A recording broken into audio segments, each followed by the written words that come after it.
एक गांव था, नाम था ढोलकपुर। बड़ा ही शांत और सुंदर गांव था।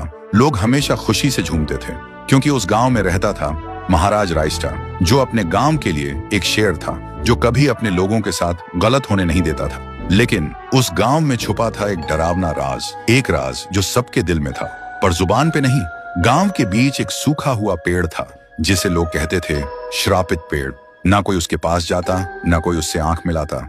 हर पूर्णिमा के अगले दिन उस पेड़ के नीचे एक लाश मिलती थी। लोग कहते रात में कोई आता है और लाश छोड़ जाता है, लेकिन कभी किसी ने कुछ देखा नहीं और देखता भी कैसे। जो देखता वो अगले दिन पेड़ के नीचे होता था। एक दिन रायस्टार ने ठान लिया, बस अब और नहीं, इस राज का अंत मैं ही करूंगा, क्योंकि ढोलकपुर का नाम मिट्टी में मिल रहा था। फिर एक पूर्णिमा की रात रायस्टार चुपके से जाकर पेड़ के पास बैठ गया। रात के 2 बजे एक आवाज आई, ठुंग ठुंग ठुंग ठुंग ठुंग ठुंग ठुंग ठुंग ठुंग सहूर। और फिर वो पेड़ भूत में बदल गया। वो भूत कुछ अजीब सा था, एक भयानक शैतानी हंसी वाला चेहरा, आंखें बड़ी बड़ी। वो पेड़ चल के एक घर के गेट को जोर जोर से खटखटाने लगता है। तभी एक आदमी डर के मारे आवाज सुन के बाहर निकलता है। वो भूत अपने लकड़ी जैसे हाथ से एक ऐसा थप्पड़ मारता कि उसकी सांस वहीं थम जाती है और उसी जगह उस लाश को ले जाता है और वापस फिर से पेड़ बन जाता था। देखते ही रायस्टार का दिल कांप जाता है, पर वो कुछ बोलता नहीं। सुबह लोग भीड़ में जमा हुए और रायस्टार ने पहली बार उस पेड़ से बात करने की कोशिश की। पेड़ के अंदर से एक आवाज निकली, क्या तुम सब भूल गए मुझे? रायस्टार बोलता है, तू कौन है? पेड़ बोलता है, मैं हूँ ठुन ठुन ठुन साहुर।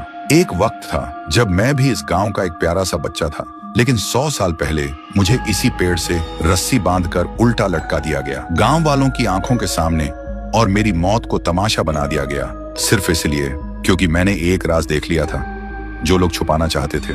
और उसी पल से मेरी रूह इस पेड़ से जुड़ गई। उस दिन से मैं इंसान नहीं, एक सज्जा बन गया, और हर पूर्णिमा में एक राजदार को चुनता हूँ और फिर उसे उसकी खामोशी का हिसाब देता हूँ। रायस्टार बोलता है, लेकिन अब तो वो लोग मर चुके हैं ना जो तेरा कसूरवार थे। अब तू मासूम लोगों को क्यों मार रहा है? पेड़ कुछ देर चुप रहता है, फिर बोलता है, ठीक है, बस एक बार मुझे याद करो, एक दिया जला दो, फिर मैं कभी किसी को नहीं मारूंगा। फिर रात में सब लोग आते हैं, एक एक दिया जलाते हैं, और तभी पेड़ अपने आप से आग पकड़ लेता है और आखिर में मुक्ति मिलती ठुन ठुन ठुन साहुर को। उस दिन के बाद गांव में कभी कोई लाश नहीं मिली। हर पूर्णिमा में लोग एक दिया जलाकर उसकी यादों को जिंदा रखते हैं, क्योंकि अगर भूल गए तो सपने में एक आवाज सुनाई देती थी, ठुंग ठुंग ठुंग ठुंग ठुंग ठुंग ठुंग ठुंग ठुंग सहूर।